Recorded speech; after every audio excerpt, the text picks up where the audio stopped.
I want to share an interesting story. Saya ingin membagikan sebuah kisah yang sangat menarik.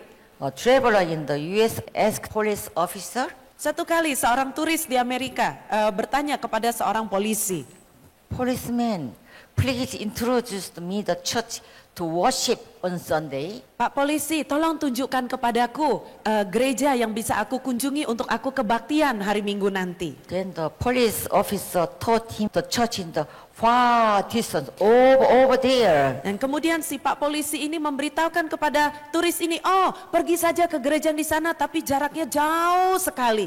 Then he asked again to policeman, "There must be a church near here too." Dan kemudian si turis ini bertanya lagi kepada polisi, oh Pak, pastinya ada gereja yang lebih dekat kan Pak di sekitar wilayah But ini. why are you introduce me a church that is very far from here? Tetapi kenapa Pak polisi justru menunjukkan gereja kepada saya yang letaknya itu lebih jauh daripada yang di sekitar sini? Then police officer said, "And compared how the people face looks after worship at the church near here and the other church far away." Dan Pak polisi ini mulai menjawab, oh saya membandingkan Pak wajah orang-orang setelah kebaktian.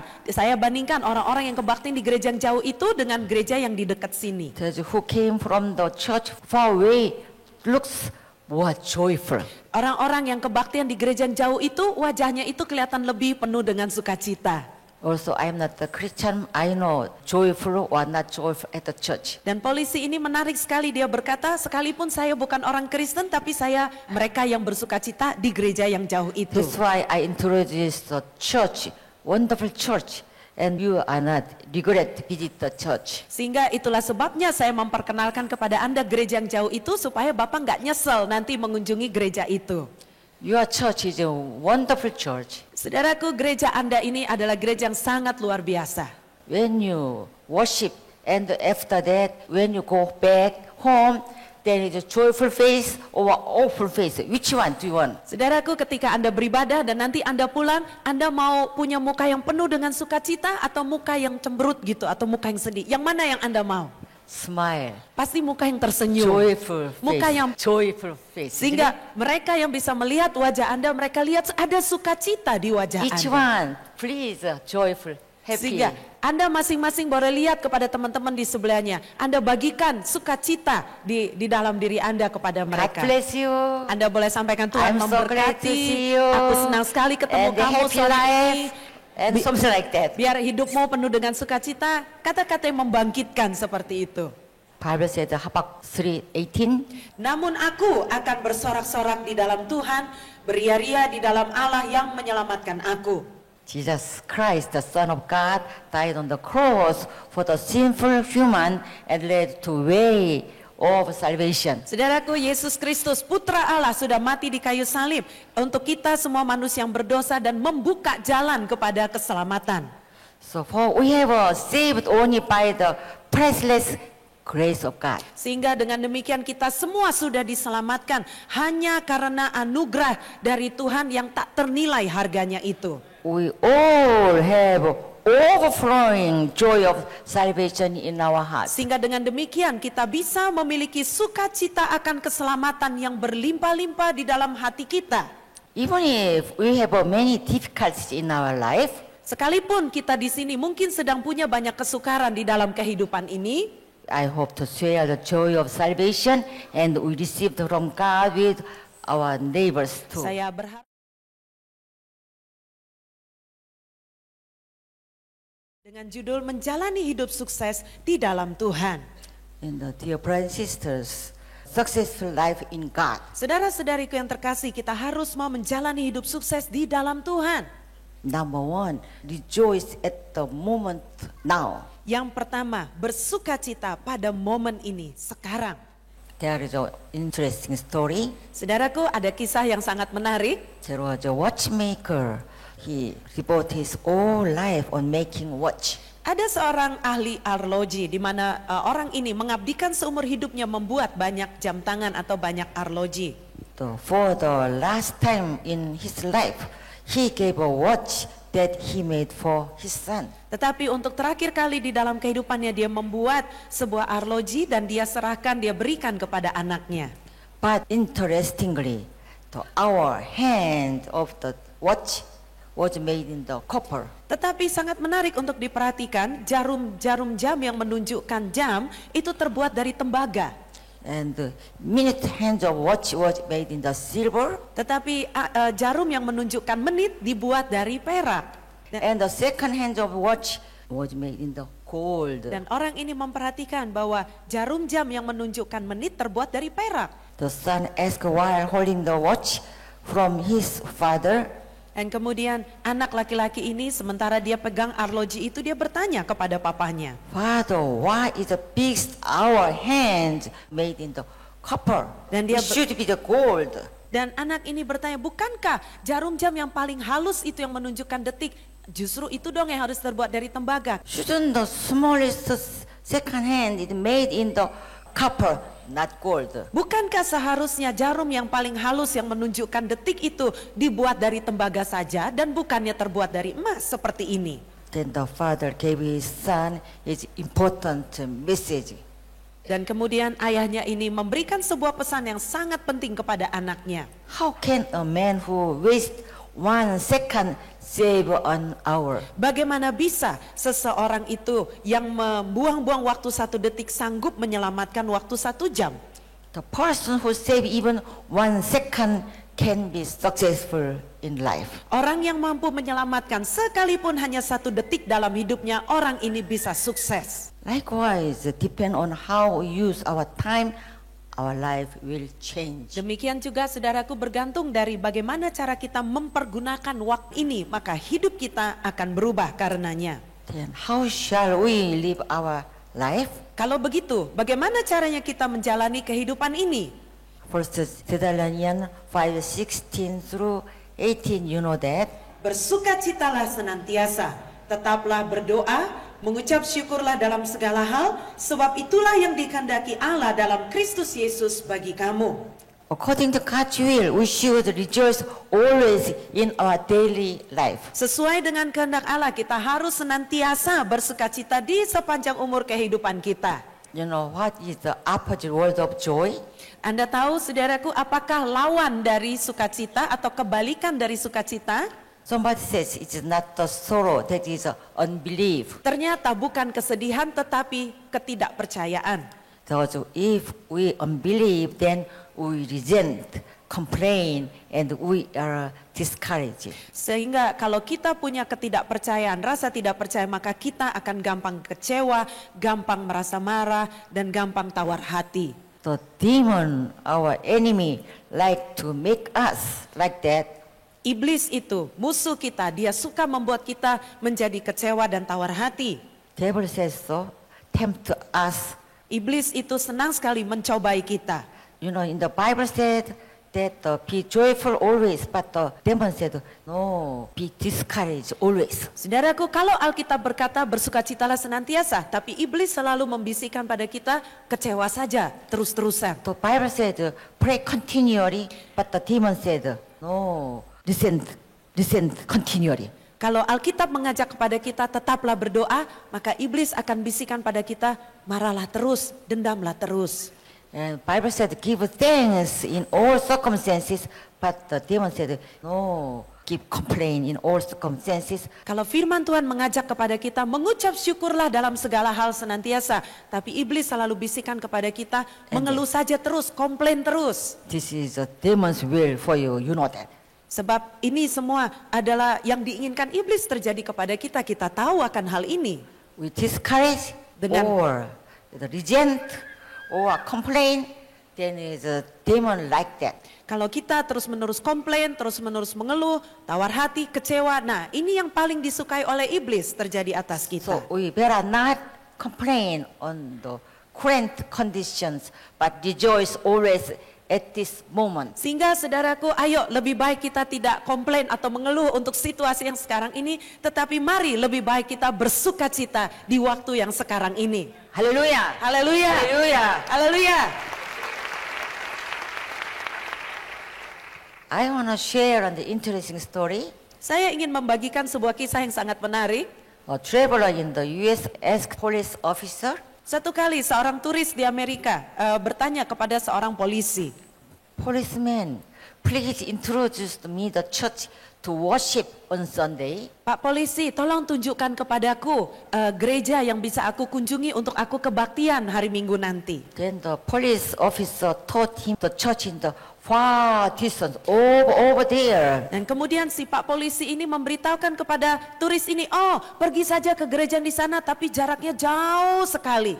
Then he asked again to policeman, "There must be a church near here too." Dan kemudian si turis ini bertanya lagi kepada polisi, oh Pak pastinya ada gereja yang lebih dekat kan Pak di sekitar wilayah But ini. why are you introduce me a church that is very far from here? Tetapi kenapa Pak polisi justru menunjukkan gereja kepada saya yang letaknya itu lebih jauh daripada yang di sekitar sini? Then police officer said, "And compared how the people face looks after worship at the church near here and the other church far away." Dan Pak polisi ini mulai menjawab, oh saya membandingkan Pak wajah orang-orang setelah kebaktian. Saya bandingkan orang-orang yang kebaktian di gereja yang jauh itu dengan gereja yang di dekat sini. Those who came from the church far away looks more joyful. Orang-orang yang kebaktian di gereja yang jauh itu wajahnya itu kelihatan lebih penuh dengan sukacita. Also, I'm not a Christian. I know joyful or not joyful at the church. Dan polisi ini menarik sekali, dia berkata, sekalipun saya bukan orang Kristen tapi saya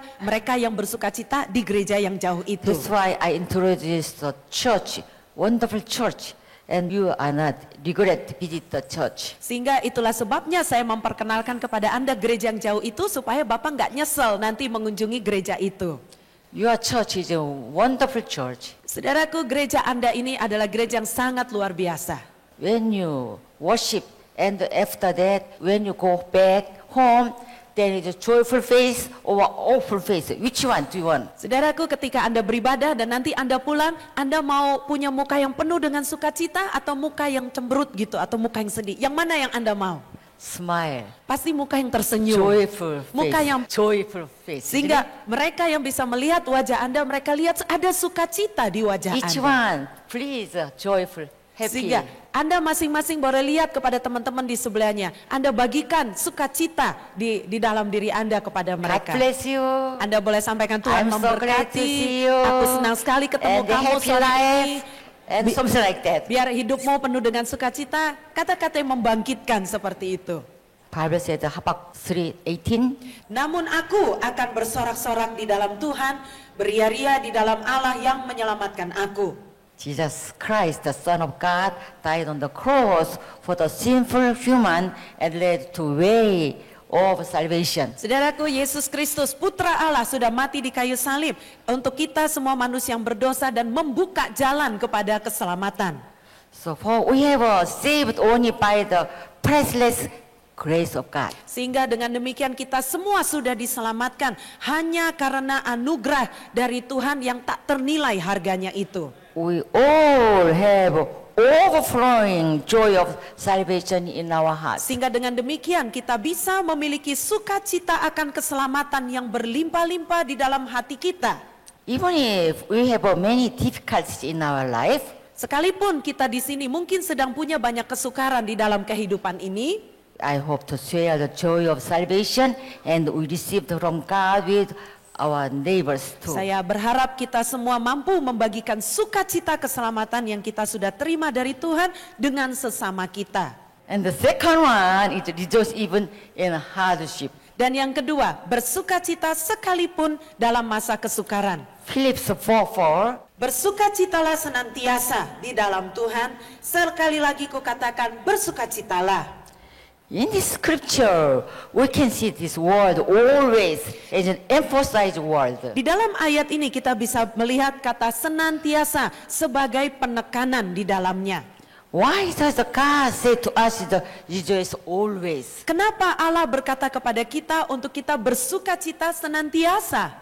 It is because there are countless situations we cannot rejoice in our life. Hal ini disebabkan karena akan terjadi banyak situasi yang tidak terhitung banyaknya dalam hidup ini di mana kita rasanya nggak sanggup bersukacita di dalamnya. So the words always mean that not only when we are alive goes well. Sehingga kata senantiasa artinya bukan cuman ketika hidup kita lagi enak atau lagi bagus saja. But also when we have no reason to be joyful, even trouble, we should rejoice. Tetapi bahkan ketika tidak ada alasan bagi kita untuk bersukacita, sekalipun di dalam masa kesukaran, kita harus bersukacita di dalamnya. Even in the troubles, even in the problems, we should rejoice. Bahkan di dalam masalah, kita harus bersukacita.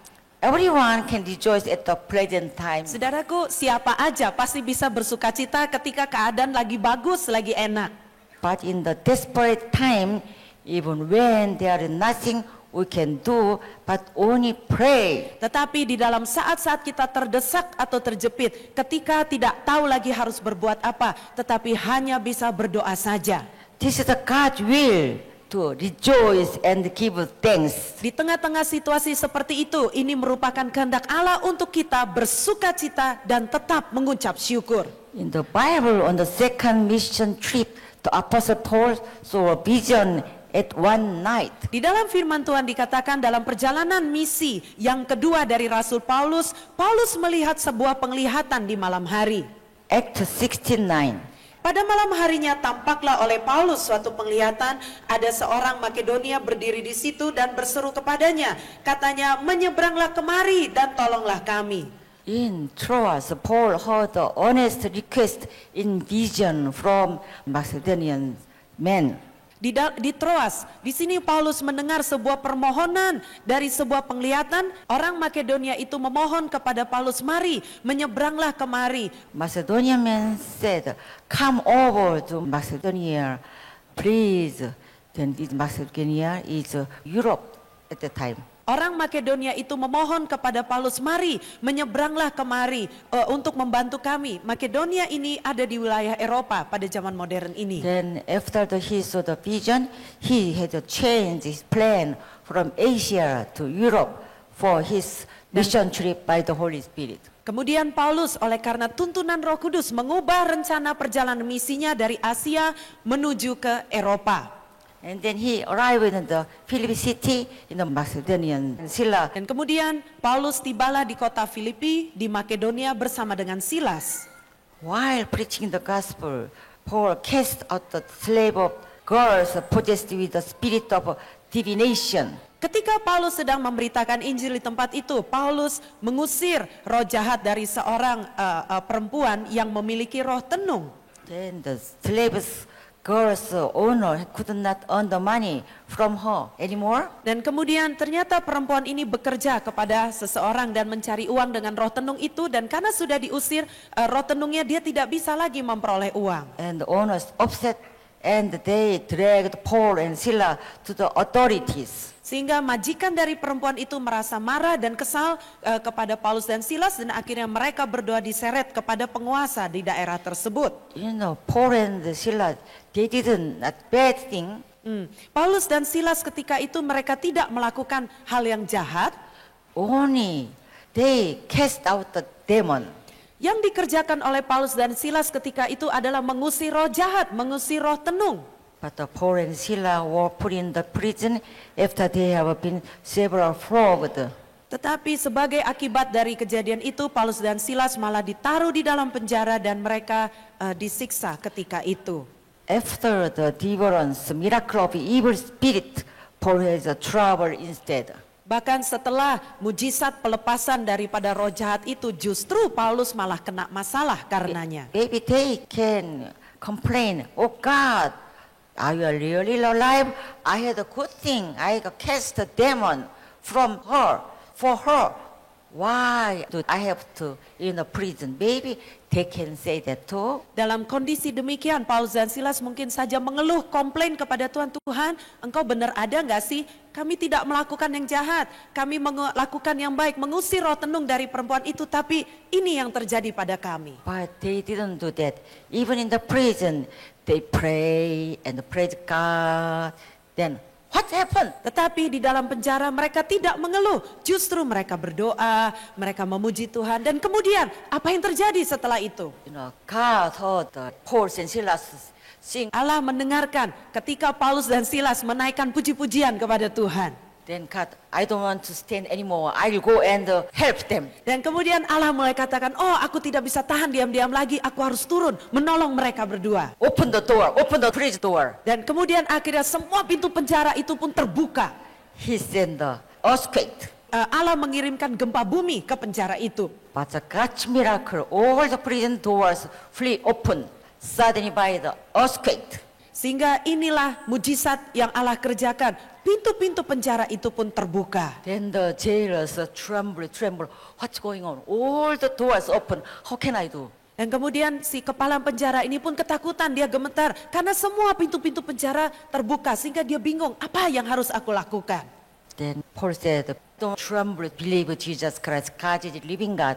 God gave a miracle to open the prison door. Sehingga ketika itulah Paulus memberitakan Injil supaya kepala penjara itu percaya kepada Tuhan Yesus sebab Tuhanlah yang melakukan mujizat membuka pintu penjara ini. Then jailers whole family began to believe in Jesus. Sehingga Hallelujah. seluruh keluarga kepala penjara ini percaya kepada Tuhan Yesus. Haleluya. Hallelujah. Haleluya. It's a very difficult situation, but God gave them a miracle. Di dalam situasi yang sangat sulit seperti itu sekalipun, tapi Allah memberikan mujizat kepada mereka. After this event, the Philippi church was built in Macedonia, which became the first church in Europe. Setelah kejadian itu, maka lahirlah jemaat Filipi yang didirikan di Makedonia, sehingga jemaat ini menjadi jemaat mula-mula di Eropa, jemaat yang The pertama. church was not built while complaining or blaming in hardship. Di mana gereja tersebut tidaklah dibangun di atas dasar keluhan atau komplain atau menyalahkan di dalam melewati masa sukar.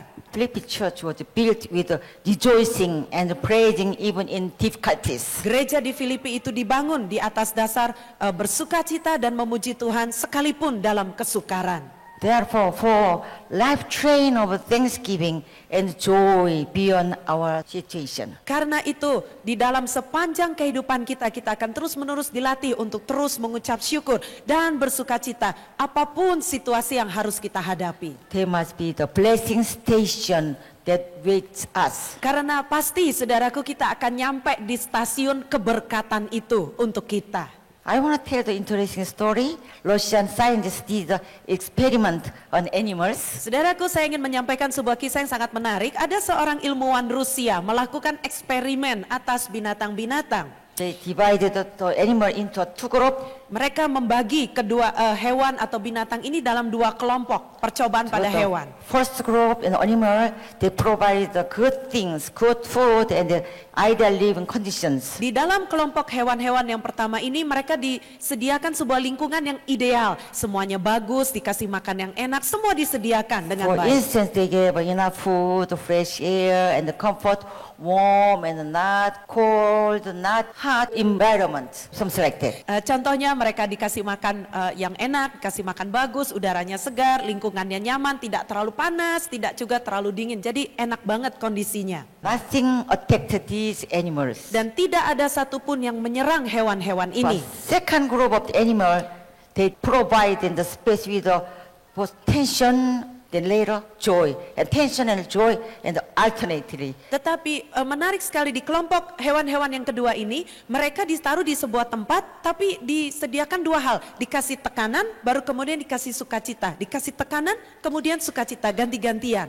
The animals sometimes were attacked from the beast in grassland. Dan kadang-kadang hewan-hewan di dalam kelompok yang kedua ini mengalami serangan-serangan dari binatang-binatang buas di lapangan itu. They need to put their effort on getting food.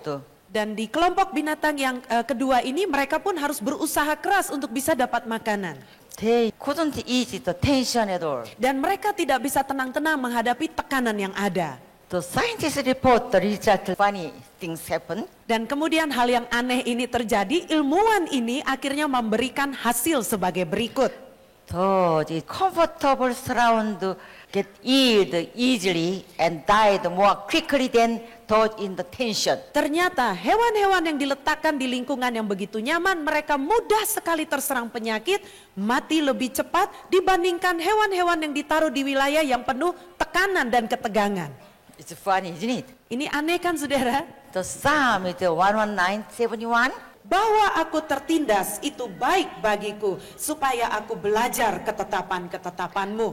Like Paul, through the suffering, we can become the mature enough to give thanks and rejoice even in hardship. Sama seperti Paulus, lewat penderitaan-penderitaan yang ada, kita semua bisa menjadi jauh lebih dewasa ketika kita belajar mengucap syukur dan bersukacita bahkan ketika kita lewat masa-masa sulit. When we live according to God's will and His word, we can be blessed to have eternal life in heaven. Tetapi ketika kita mau hidup seturut dengan kehendak Allah, seturut dengan firman Allah, maka kita bisa diberkati dengan memiliki kehidupan kekal di surga nanti.